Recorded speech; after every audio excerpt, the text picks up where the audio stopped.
Welcome.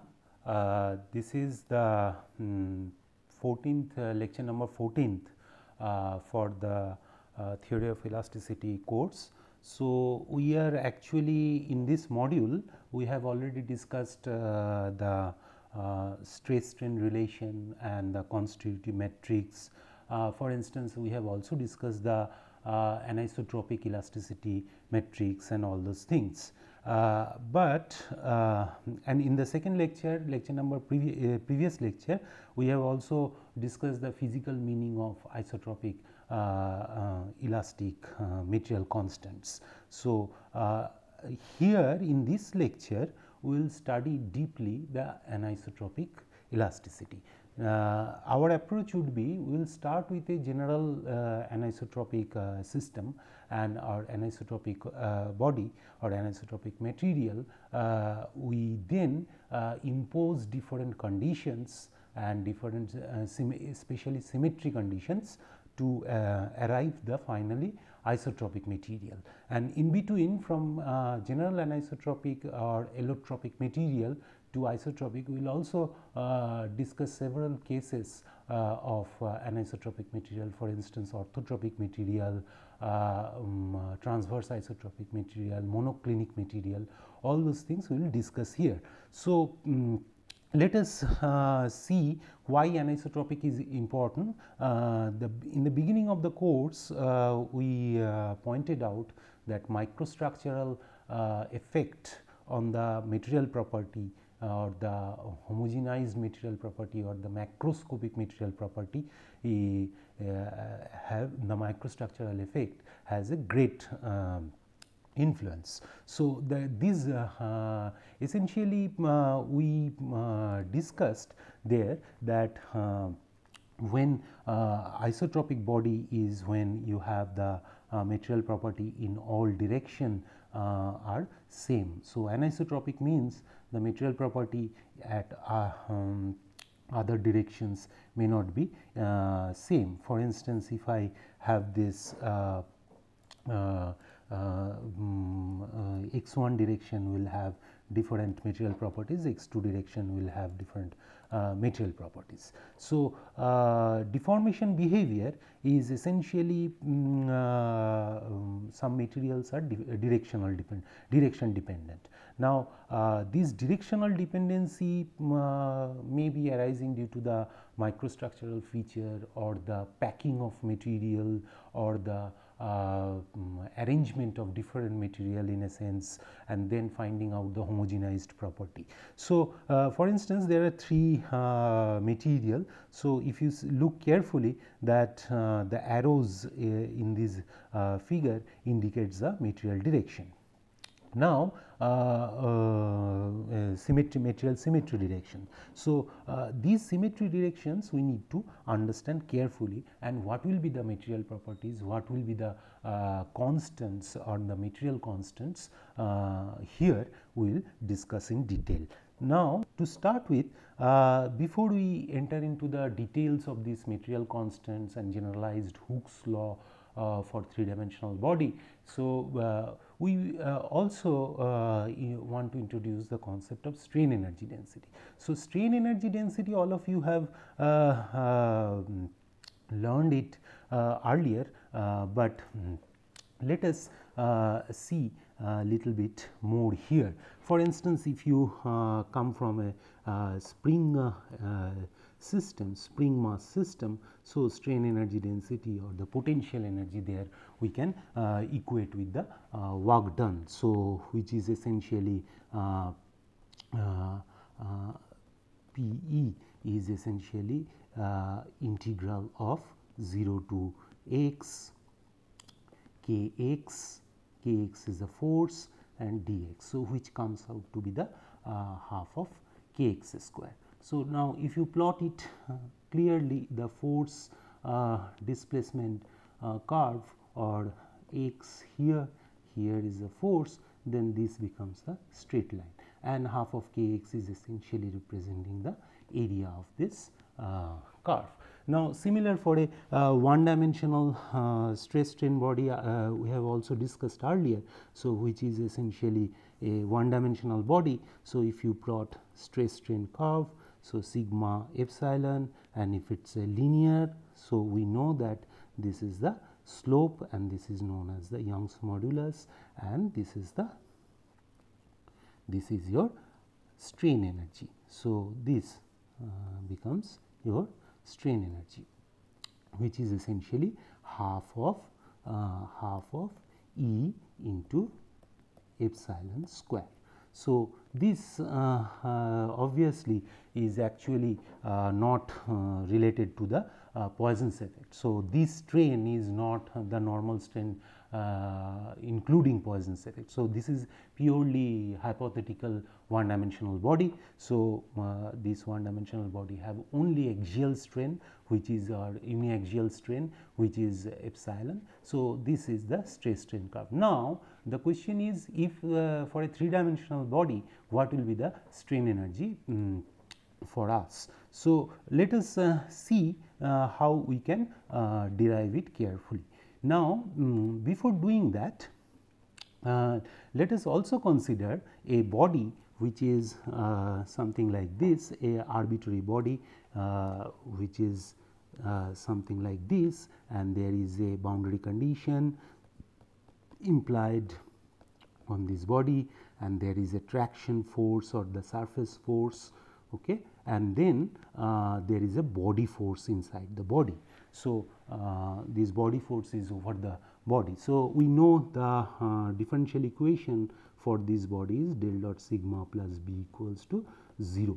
So, this is over the body or in the omega, and then sigma dot n is equals to T, the applied traction, right, and this is the famous Cauchy's law or Cauchy's principle, and then u equals to u bar or the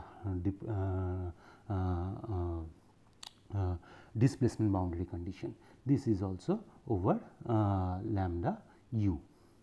So, this we can write it in lambda t, right. So, now this body, if I want to apply some force in terms of traction and then there is a body force included in that body, then what will be its strain energy. So, this is a general body, and the constitutive relation, since we are talking about linear elasticity here only. So, constitutive relation follows the Hooke's law, where C is the fourth order elasticity tensor and epsilon is the strain. Now, strain is also represented in terms of half of del u plus del u transpose. So, this is we know from our previous lecture. Now, to derive the strain energy of a body, let us see how we can efficiently derive it. Now, suppose I have such body, and then I consider the basic thermodynamical consideration, where we can model linear elastic deformation or linear deformation as an adiabatic process. So, adiabatic process means from our elementary knowledge we know adiabatic assumptions, those are there is no heat and mass transfer between the system. So, these systems have only internal energy or internal forces. So, this within the adiabatic assumption, if I assume also that there is no dynamical effect, that quasi-static process, it is no mass inertial effect is not there, then first law of thermodynamics can be written that variation of the internal energy or the change of internal energy or increase of internal energy can be equated with the work done. Now, as I told earlier, the work done is there are two kind of force, one is surface force, another is body force. This surface force is T and body force is B. Surface force in terms of traction, so we consider a general body here. So, surface force in terms of traction and B is the body force. Now, if due to this applied forces, there is a variation of the displacement which I say here in terms of del u, then work done can be the surface work done due to the surface force is T dot del u, and similarly for the body force which acts over the body, volume of the body, which is B dot del u. Now, this should be equals to the del u, that means the change in the internal energy. So, within this adiabatic assumption. Now, T dot del u, we can substitute T with the sigma dot n, which is the Cauchy's principle. So, we can just substitute sigma dot n dot del u ds plus B dot del u dv. Now, here you see we have also learned the divergence theorem. So, we can apply divergence theorem and convert this surface integral to the volume integral. So, if you remember the divergence theorem, then this sigma dot n du can be converted as sigma del u into del dot sigma del u. So, this is from the divergence theorem. So, this quantity comes after applying the divergence theorem on this quantity. So, this quantity converts to the volume integral and then B dot del u as usual. So, this is my final thing. Now, from here to here, if we just use one of the identity or the tensor identity, which is essentially del dot A V, A is any matrix, then we can write it. See, V is any vector, A is any matrix. So, we can write it del dot del colon sorry, this is A transpose, A is general matrix, A transpose inner product with del V, that means del V plus V dot del dot A transpose. Right. If you use this identity, then this equation becomes very simple. So, here A is our sigma, A is our sigma. So, we are actually transforming this equation, this quantity, this quantity we are actually transforming. So, del our A is sigma and del u is V. So, if you and sigma we know it is a symmetric tensor. So, you can substitute. So, sigma double colon del V means here our del, so this will be finally if I write it here sigma double colon del of delta u, right, then plus of plus delta u dot del dot sigma. So, now this quantity from here to here how we arrive we will discuss later, and then this quantity is entered into the body force term. So, this quantity del dot sigma plus B dot del u, since it is a scalar quantity. So, we can flip sides. So, del dot sigma plus B dot del u. So, this becomes our this quantity goes with the body force term. Now, this del u, the sigma inner product del of del u. So, this from here to here we use another identity, which is if you know, that is if there is a symmetric tensor S, if there is a symmetric tensor S and if there is an arbitrary tensor T, then S inner product T can be written as the symmetric part of the T, that is S colon or S inner product half of T plus T transpose. So, I think we have also discussed this. Any second order tensor can be represented as a symmetric part and antisymmetric part. So, symmetric part is half of T plus T transpose, antisymmetric part is half of T minus T transpose. So, any if S is a symmetric tensor here and T is any arbitrary tensor, then this identity follows. Now, corollary to this identity, if W is a antisymmetric tensor, then S inner product W is essentially 0. So, if W is as antisymmetric tensor, then this is, I can write it 0. So now this if we use here, so this is T del of del u, which is any tensor, and sigma is a symmetric tensor. So, I can write this in place of this. So, which is what I have written here. So, half of del u plus del u transpose. So, this is, if you look carefully, this is actually the del epsilon, because we know strain expression, which is del epsilon is half of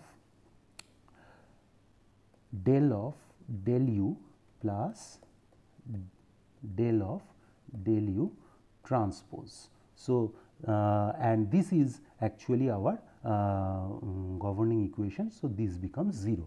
So, now if you look carefully, this del u becomes only sigma inner product del epsilon. Remember, this del epsilon is a second order tensor. So, here if you now write it properly, so which is this quantity turns out to be this. So, this becomes 0, we know this becomes 0. So, this is essentially 0 because it is a governing equation. So, and sigma inner product del epsilon will remain in this expression. So, I can write del u equals to sigma inner product del epsilon. Now, if I take this quantity as the internal energy, so del of u 0 as this quantity, and then if I assume from this that this strain energy is a function of strain, then we can write this sigma as del of u 0 by del epsilon. So, this is the existence of the strain energy function.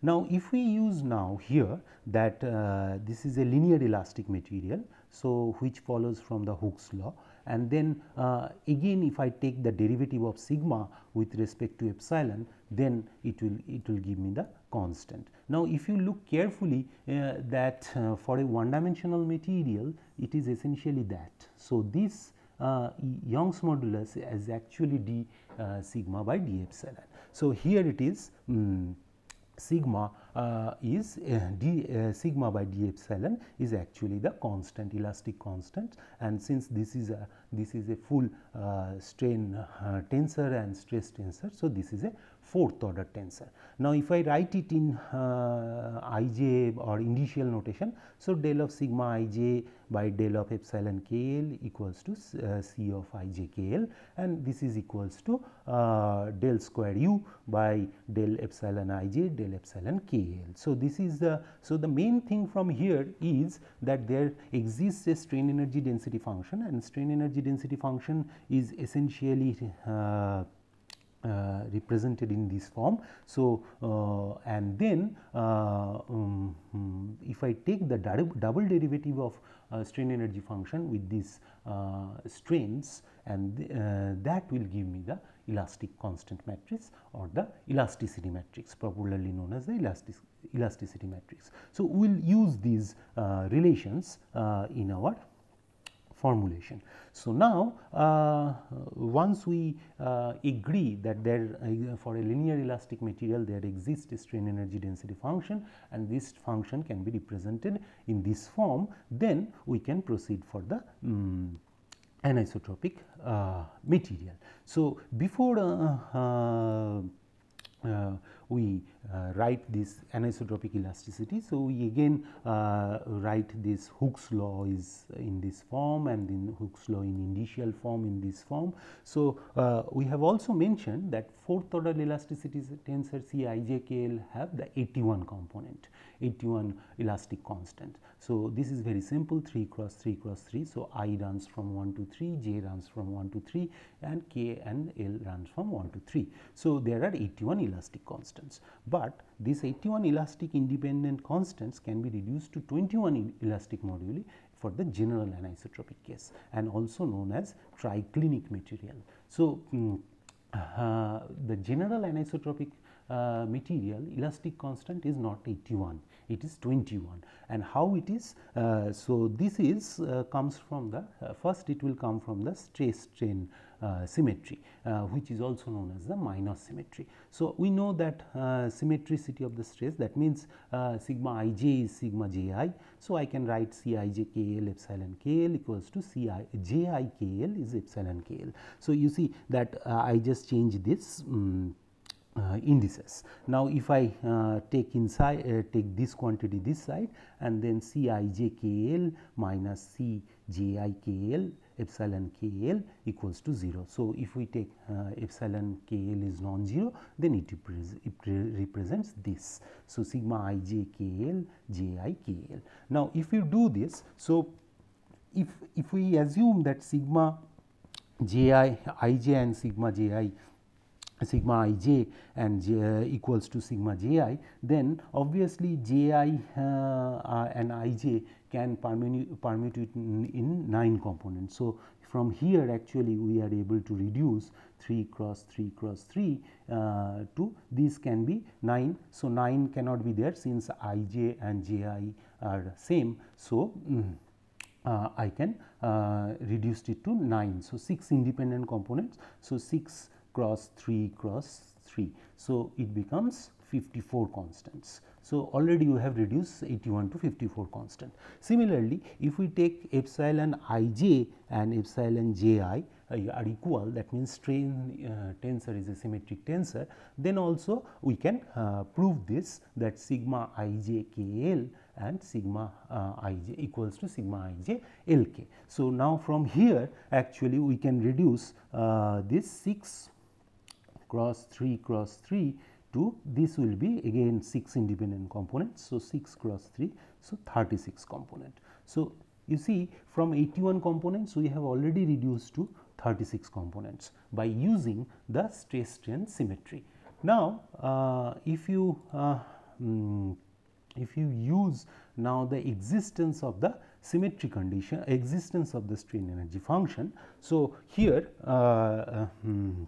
then we can further reduce it. For instance, here the elasticity tensor, this is C I j k L is a 81 component, and if we use this stress symmetry and strain symmetry, so this is known as the minor symmetry. So, we can reduce it to 36 component. Now, another symmetry is known as the major symmetry, where we will prove that C I j k L equals to C k L I j. That means, these two indices are flipped. So, we know that C I j k L can be written as a second derivative of the strain energy function with respect to strains.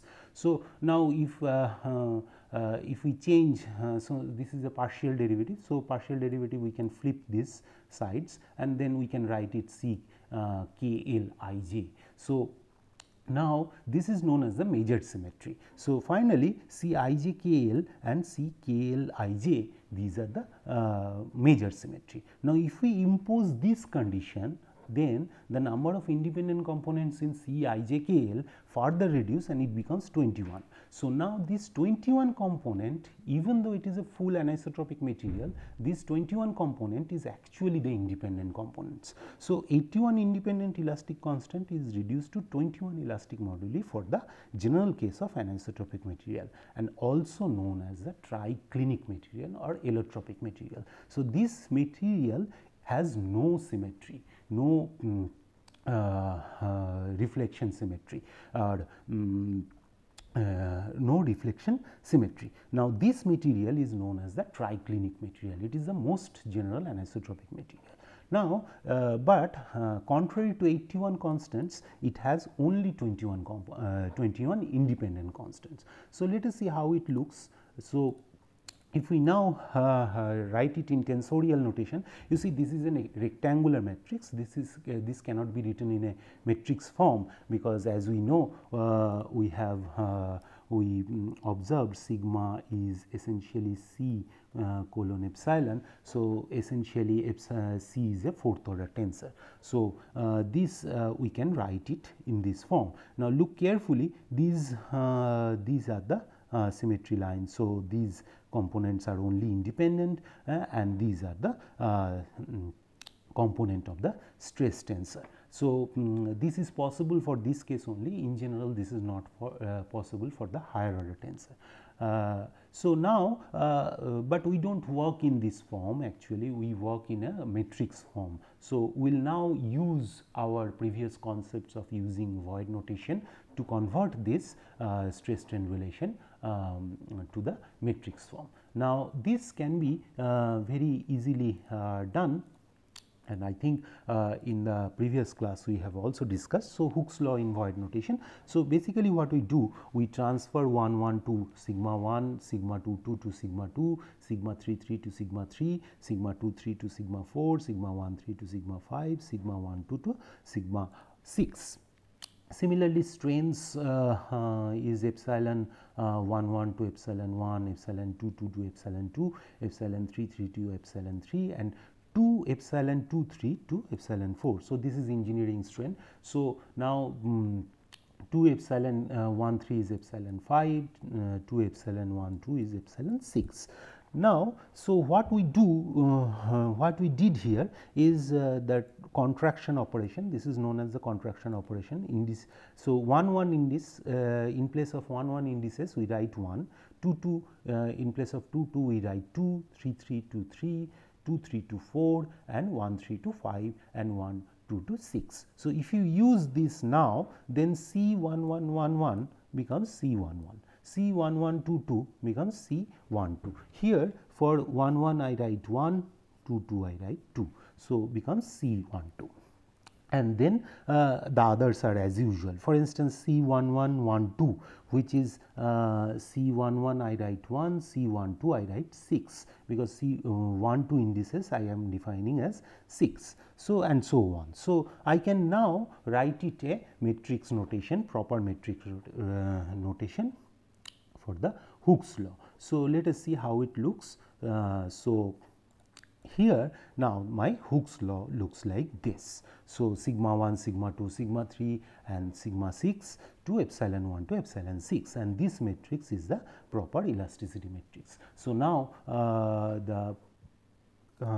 in the matrix notation I can simply write sigma vector C matrix or the elasticity matrix, and this is my strain vector. Right. Now, you see this elasticity matrix is symmetric and there are 21 independent components. So, this is for a general anisotropic material. So, there is no symmetry, imposed symmetry in it or anything. But if you look carefully this matrix, I have written in terms of different colors except this portion, because this is a symmetric matrix. So, if you look green coefficients, so these are responsible for the normal components or the normal strain, normal stress. These are responsible for the normal stress, and these are the red components here represent for the Poisson's effect. If you remember the Poisson's effect, that is if you pull a bar, then there is a contraction in the vertical direction also. So, these coefficients are responsible for the Poisson's effects on the normal stress. So, and these are the shear stress components. So, C4 4, C5 5, C6 6, these are the responsible for the shear stress component, and these portion, that is these portion, these are the coupling coefficients. So, these are the responsible for the coupling of the strains, that is the shear and normal strains. Now, these portion also C4 5, C4 6, C5 6, these are also known as the Chain-Sauve effects. Chain-Sauve effects. So, these are the different physical meaning of the anisotropic material. Now, this is for a triclinic material we know. Now, again if we again assume material symmetry, for instance, we can assume the material is symmetric about one plane or reflection about one plane, then we can further reduce these components, and how to do that we will learn in the next class. So, further reduction of number of independent material constants can be done with the use of planes of material symmetry. So, this we will do it in the next class. So, let us see in the next class how it looks. So, before that let us also derive the strain energy density here, that in the Voigt notation we know what is sigma I equals to C I j epsilon j, where sigma ij runs from 1 to 6. This we have seen from the previous discussion, that the Hooke's law in Voigt notation. And now, if you look the our objective is how what is the form of the strain energy in this Voigt notation or the tensorial notation. So, if you now remember that our variation or the increase in strain energy or the strain energy is sigma inner product del epsilon. So, now if we integrate this equation over the body, then we get the strain energy density. So, this strain energy density is actually of this form, right. So, which I represent in terms of u0 here. So, half of sigma inner product E. Now, since this is a scalar, we can flip it. Now, in place of sigma, I substitute the Hooke's law, which is the C colon epsilon in a tensorial notation. So, now if I write this form u0 in initial notation, which is simply this. So, half of C I j k l epsilon I j epsilon k l. So, this is a tensorial notation, but in Voigt notation also I can write it in a vector form. These are vectors now. So, which is half of sigma transpose epsilon. So, half of epsilon transpose C e. So, C e comes from the substitution of sigma. So, this I can write it in a vector form. So, in specifically here epsilon is a vector, C is a matrix, and epsilon is a vector, strain vector, which we have seen in the previous slide. Now, if we write it in the initial form, so which is essentially half of C I j epsilon I epsilon j. So, this is the form of the strain energy. Now, if I write it, if I expand this strain energy, so the strain energy here it will be u. So, this is u, strain energy u or u0 here. So, u0 is half of C I j epsilon I epsilon j. Now, if I write it for all components of strain and all modulus, means ij runs from 1 to 6, this is the total form of the strain energy. So, C11 epsilon 1 squared, C12 epsilon 1 epsilon 1 2 and so on. So, you see finally this quantity is a scalar. So, even though this is a strains is vector, strains are vectors, and C is a matrix here. So, the strain energy is a scalar. Now,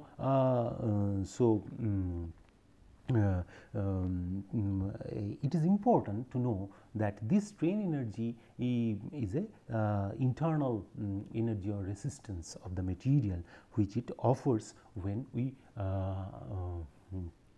try to deform the body. So, now we can discuss how this strain energy will change if we assume any material symmetry or any material